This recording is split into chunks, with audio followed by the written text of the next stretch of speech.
Mr. Keyes, on the Channel 7 debate last Thursday night, you said, and I'm quoting you, where procreation is in principle impossible, marriage is irrelevant. You went on to say it was irrelevant and not needed. What about marriage between people who are well beyond their childbearing age? Irrelevant, not needed? No, it's simply a misunderstanding. The word in principle means relating to the definition of, not relating to particular circumstances. So if an apple has a worm in it, the worm is not part of the definition of the apple. It doesn't change what the apple is in principle. So the fact... It retains its appleness. It retains... It retains...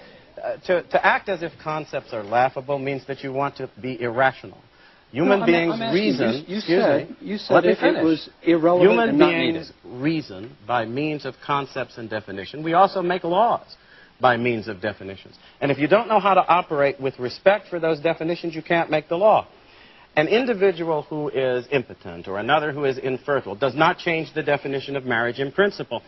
Because between a man and a woman, in principle, procreation is always possible. And it is that possibility which gave rise to the institution of marriage in the first place. As a matter of law, it's still as a matter of law possible and in principle. But when it is impossible, as between two males or two females, you're talking about something that's not just incidentally impossible, it's impossible in principle. And that means that if you say that that's a marriage, you are saying marriage can be understood in principle apart from procreation. You have changed its definition in such a way as, in fact, to destroy the necessity for the institution.